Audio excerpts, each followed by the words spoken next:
നമസ്കാരം. അമേരിക്കൻ വീക്ഷണത്തിലേക്ക് സ്വാഗതം.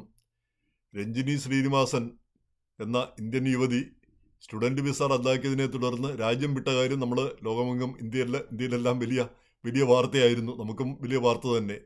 എന്തായാലും അവർ ഇന്ത്യയിലേക്കല്ല മടങ്ങിയത്, കാനഡയിലേക്കാണ്. കാനഡയിൽ അവർ കാനഡയിൽ എന്തെങ്കിലും പ്രത്യേക അറേഞ്ച്മെൻറ്റ് ഉണ്ടായിരിക്കണം എന്ന് കരുതുന്നു. അല്ലെങ്കിൽ പിന്നെ അങ്ങോട്ട് നേരിട്ട് പോകാനാവില്ലല്ലോ. വിസയും സൗകര്യങ്ങളൊക്കെ ഉണ്ടായിരുന്നിരിക്കണം. എന്തായാലും അവരോട് സംസാരിച്ച് ഇന്ന് ഒരു റിപ്പോർട്ട് ന്യൂയോർക്ക് ടൈംസിൽ വരികയുണ്ടായി. അപ്പോൾ അവർ പറയുന്നത് ഈ അമേരിക്ക അസ്വസ്ഥതയും അപകടകരവുമായിട്ട് തോന്നി, അതുകൊണ്ടാണ് പെട്ടെന്ന് സ്ഥലം വിട്ടതെന്നാണ് അവർ പറയുന്നത്. അതുപോലെ തന്നെ അവർ പറയുന്ന മറ്റൊരു കാര്യമുണ്ട്. താനത്ര വലിയ ആക്ടിവിസ്റ്റോ സമര നേതാവോ സമരം നയിച്ചയാളോ ഒന്നുമല്ല. ആളുകളെ പിന്നെ കൂട്ടി സമരം നയിക്കുകയോ ഒന്നും ചെയ്തിട്ടില്ല. ആപ്പാടെ പ്രധാനമായിട്ടും ചെയ്യുന്നത് ഇങ്ങനെ ഈ മെസ്സേജുകളും പലസ്തീൻ അനുകൂലമായിട്ടുള്ള മെസ്സേജുകളും അല്ലെങ്കിൽ പോസ്റ്റുകളും ഒക്കെ കാണുമ്പോൾ, സോഷ്യൽ മീഡിയയിൽ കാണുമ്പോൾ അതിനെ ലൈക്ക് അടിക്കും എന്നൊക്കെ അല്ലാതെ അതിൽ പരമൊന്നും ചെയ്തിട്ടില്ല എന്നാണ് അവർ അവകാശപ്പെടുന്നത്. എന്നാൽ പിന്നെ ഇവർ സമര രംഗത്തുള്ളതിൻ്റെ വീഡിയോ ഒക്കെ ഉണ്ടെന്നാണ് പിന്നെ ഹോംലാൻഡ് സെക്യൂരിറ്റി പറയുന്നത്. എന്തായാലും ഇവരെ പുറത്താക്കുന്നതിൻ്റെ ഒരു കാരണമായിട്ട് ഇത് മാത്രമല്ല പറയുന്നത്. ഈ ഈ ഈ മാസം 5-ാം തീയതിയാണ് അവരുടെ വിസ റദ്ദാക്കുന്നത്. 8-ാം തീയതി പിന്നെ 11-ാം തീയതി അവർ സ്ഥലം വിടുകയും ചെയ്തു. അപ്പോൾ അതിനിടയ്ക്ക് രണ്ട് തവണ ഹോംലാൻഡ് സെക്യൂരിറ്റി അവരുടെ റൂമിൽ ചെന്ന് ഇവരെ അന്വേഷിച്ച്. ആദ്യത്തെ തവണ അവരുണ്ടായിരുന്നു, പക്ഷേ വാതിൽ തുറന്നില്ല. അപ്പോൾ വാതിൽ തുറക്കണമെങ്കിൽ ജുഡീഷ്യൽ വാറണ്ട്, കോടതിയുടെ ഉത്തരവും കൊണ്ട് വന്നാലേ വാതിൽ തുറക്കേണ്ടതുള്ളൂ. അപ്പോൾ പിന്നെ പോലീസുകാർ പോയി. 2-ാം തവണ വന്നപ്പോൾ അവരവിടെ ഇല്ലായിരുന്നു, അവരുടെ റൂംമേറ്റാണ് ഉണ്ടായിരുന്നത്. അവരും വാതിൽ തുറന്നില്ല. 3-ാം തവണ വന്നപ്പോഴത്തേക്ക് ഇവർ സ്ഥലം വിട്ട് കഴിഞ്ഞിരുന്നു. 3-ാം തവണ പിന്നെ വന്നപ്പോഴത്തേക്ക് ആൾ തന്നെ സ്ഥലം വിട്ട് കഴിഞ്ഞു. അപ്പോൾ അവർ സ്ഥലം വിടുന്ന ആ ഫോട്ടോ വീഡിയോ പിന്നെ പുറത്ത് വിട്ടുകൊണ്ട് പിന്നെ homeland security secretary Christine Noem പറഞ്ഞത് എപ്പോൾ വേണമെങ്കിലും പിന്നെ ഈ സ്റ്റുഡൻറ്റ് വിസയും ഒക്കെ റദ്ദാക്കാനുള്ള അവകാശം സർക്കാരിനുണ്ട്. അതുപോലെ തന്നെ ഇങ്ങനെയുള്ള സമരത്തിലും രാജ്യവിരുദ്ധ പ്രവർത്തനങ്ങളിലും ഏർപ്പെടുത്തുന്നവരെ ഒന്നും വെച്ച് വെറുപ്പിക്കില്ല എന്ന് പിന്നെ പറയുകയുണ്ടായി. അതിനെ ഇവരുടെ അഭിഭാഷകർ ചോദ്യം ചെയ്യുന്നുമുണ്ട്. അത് ശരിയല്ല ഈ പറയുന്നത്. ഇവരതുപോലെയുള്ള പ്രക്ഷോഭങ്ങളോ രാജ്യത്തിന് വിരുദ്ധമായിട്ടുള്ള കാര്യങ്ങളോ ഒന്നും ചെയ്തിട്ടില്ല. ആകപ്പാടെ ഒരു താഴതരത്തിലുള്ളൊരു പിന്നെ പ്രതിഷേധ പ്രകടനത്തിൽ, അത് അഭിപ്രായ സ്വാതന്ത്ര്യത്തിൻ്റെ ഗണത്തിൽപ്പെടുന്നതാണ്. അത് മാത്രമേ ചെയ്തിട്ടുള്ളൂ. അതിൻ്റെ പേരിൽ ഇവരെ പുറത്താക്കുന്നത് ശരിയല്ല എന്നാണ് ഇവരുടെ അഭിഭാഷകർ പറയുന്നത്.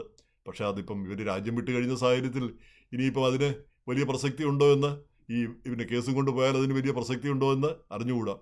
അപ്പോൾ ഇതിനെപ്പറ്റി 1-2 കാര്യങ്ങൾ പറയുന്നത്, ഈ കഴിഞ്ഞ വർഷം ഇവർ വിസ പുതുക്കി. അപ്പോൾ വിസ പുതുക്കുന്നതിന് മുമ്പ് ഇവിടെ പിന്നെ കഴിഞ്ഞ വർഷം നടന്നതാണ് ഈ പ്രക്ഷോഭം നടക്കുന്ന സമയത്ത്. ഒരു പ്രക്ഷോഭം നടക്കുമ്പോൾ, ആദ്യകാലത്ത് പ്രക്ഷോഭം നടക്കുമ്പോൾ ഇവരെവിടെയോ യാത്ര പോയിട്ട്, ഏതോ പിക്നിക്കിന് പോയിട്ട് തിരിച്ചു വരുമ്പോഴുണ്ട് ഈ യൂണിവേഴ്സിറ്റി കവാടത്തിൽ അവിടെയെല്ലാം വലിയ പ്രക്ഷോഭം നടക്കുന്നു. അപ്പോൾ അതിൻ്റെ ഇടയ്ക്കൂടെ ഇവർ അവരുടെ റൂമിലേക്ക് പോവുകയാണ്, അവരുടെ താമസ സ്ഥലത്തേക്ക് പോവുകയാണ്. ആ സമയത്ത് പോലീസ് ഇവരെ കൂടെ തീർച്ചയായിട്ടും കണ്ണിൽ കാണുന്നവരൊക്കെ പോലീസ് പിടികൂടുമല്ലോ. പിന്നെ ലാത്തി ചാർജൊക്കെ നടക്കുമ്പോൾ കാണുന്നവരൊക്കെ അടിക്കുമല്ലോ എന്ന് പറഞ്ഞ പോലെ ഇവരെ കൂടെ പോലീസ് പിടിച്ചുകൊണ്ടുപോയി ഇവർക്കെതിരെ പിന്നെ ഏകദേശം 100ഓളം പേരെ പിടിച്ചുകൊണ്ടുപോയി. അതിൽ ഇവർക്കും സമൻസ് കിട്ടി ഹാജരാകാനായിട്ട്. 2 സമൻസ് കോടതിയിൽ ഹാജരാകാനായിട്ട്. അപ്പോൾ 2 തവണ ഇവർ കോടതിയിൽ ഹാജരായപ്പോൾ പിന്നെ ഇങ്ങനെ പുറത്തുനിന്ന് പിന്നെ വന്നതേ ഉള്ളൂ. ഇവർ പങ്കെടുക്കുകയോ സമരം നയിക്കുകയോ ഒന്നും ചെയ്തില്ല എന്ന് കോടതിക്ക് വ്യക്തമായി. അതുകൊണ്ട് ആ സമൻസ് റദ്ദാക്കുകയും ഇവർക്കെതിരെ യാതൊരു നടപടിയും പിന്നെ ഇല്ല എന്ന് പിന്നെ അറിയിക്കുകയും ചെയ്തു. അതുമാത്രമല്ല, ഇതൊന്നും രേഖയിലുമില്ല. കോടതിയിൽ ഇങ്ങനെ ഈ സമൻസ് വന്നതും കോടതിയിൽ പോയതും ഇതൊന്നും രേഖയിലുമില്ല. അതിനുശേഷം അവർ വിസ പുതുക്കി, അവരുടെ സ്റ്റുഡൻറ്റ് വിസ പുതുക്കി. ആ സ്റ്റുഡൻറ്റ് വിസ പുതുക്കുമ്പോൾ ഇങ്ങനെ അറസ്റ്റ് ചെയ്തിട്ടുണ്ടോ, ഇങ്ങനെ വല്ലതൊക്കെ ഉണ്ടോ എന്ന് ഒരു ചോദ്യമുണ്ട്. അപ്പോൾ ഇവരില്ല എന്ന് പറഞ്ഞു. അപ്പോൾ കേസും ഇല്ല, ഒന്നുമില്ലല്ലോ എന്ന് കരുതിയാണ് അവർ പറഞ്ഞതെന്നാണ് അവർ ഇപ്പോൾ പറയുന്നത്. പക്ഷെ അത് അറിയിക്കേണ്ടതായിരുന്നെന്ന് ഇപ്പോൾ ഒരുപക്ഷെ അവർക്ക് തോന്നുന്നു എന്നാണ് പറഞ്ഞത്.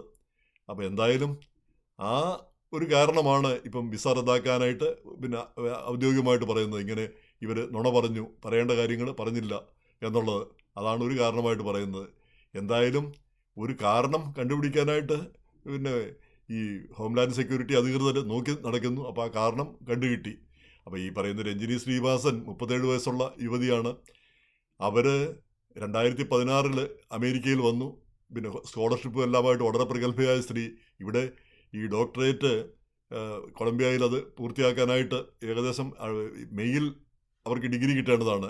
2 മാസം കൂടിയേ ഉള്ളൂ. അപ്പോൾ അതുവരെ പഠനം കഴിഞ്ഞതാണ്. അതിനു മുമ്പ് അവർ MIT-യിലും ഹാർവാർഡിലും ഒക്കെ പഠിച്ചതാണ്. അപ്പോൾ അത്രയും പ്രഗത്ഭയായ സ്ത്രീയാണ്. അവരെ സംബന്ധിച്ചിടത്തോളം ഇതൊരു പ്രശ്നമല്ലായിരിക്കും. അക്കാഡമിക്കലി അത്രയും ബ്രൈറ്റ് ആയതുകൊണ്ടാണല്ലോ പിന്നെ ഫുൾ ബ്രൈറ്റ് സ്കോളർഷിപ്പും എല്ലാം ലഭിക്കുകയും അങ്ങനെ ഇവിടെ എല്ലാം പഠിക്കാൻ MIT-യിലും ഹാർവാർഡിലും പിന്നെ അത് കഴിഞ്ഞ് കൊളംബിയയിലും ഒക്കെ വന്ന് പിന്നെ ഗവേഷണം നടത്താനും ഒക്കെയുള്ള പിന്നെ അവസരം കിട്ടുന്നത്.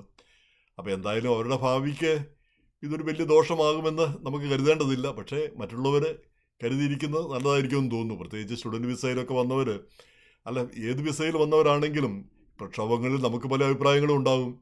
ആ അഭിപ്രായങ്ങളിപ്പം ഇത് ഒരു അന്യരാജ്യമായിരിക്കുന്നിടത്തോളം കാലം അവിടുത്തെ സ്ഥിതി മനസ്സിലാക്കി വേണം നമ്മൾ പെരുമാറേണ്ടത് എന്നുള്ളതിൻ്റെ ഒരു സൂചനയാണ് ഇത് നൽകുന്നത്. നമ്മൾ ഇവിടെ ഇപ്പം ഗ്രീൻ കാർഡ് ഉണ്ടെങ്കിൽ ഗ്രീൻ കാർഡ് പൗരത്വം പോലെയാണ് നമ്മൾ കണക്കാക്കുന്നത്. അതുണ്ടെങ്കിൽ കൂടി എപ്പോൾ വേണമെങ്കിലും റദ്ദാക്കാൻ പറ്റും സർക്കാർ വിചാരിച്ചാൽ തീർച്ചയായിട്ടും പറ്റും. അതിപ്പം സിറ്റിസൺഷിപ്പ് ഉള്ളവരെ വരെ പറഞ്ഞു വിടാൻ പറ്റും എന്നുള്ളത് നമുക്കറിയാം. എന്തെങ്കിലും കാരണം പറഞ്ഞാൽ മതി. അത് അല്ലെങ്കിൽ വലിയ കുറ്റകൃത്യങ്ങളിലൊക്കെ പെട്ടാൽ പിന്നെ സിറ്റിസൺഷിപ്പ് കൂടെ റദ്ദാക്കി പറഞ്ഞു വിടാനുള്ള അധികാരങ്ങളുണ്ട്. അപ്പോൾ അങ്ങനെയൊക്കെയുള്ളൊരു സാഹചര്യങ്ങൾ ഉണ്ട് എന്ന് നമ്മൾ മനസ്സിലാക്കിയിരിക്കേണ്ടത് അത്യാവശ്യമാണെന്ന് തോന്നുന്നു ഇപ്പോഴത്തെ സാഹചര്യത്തിൽ.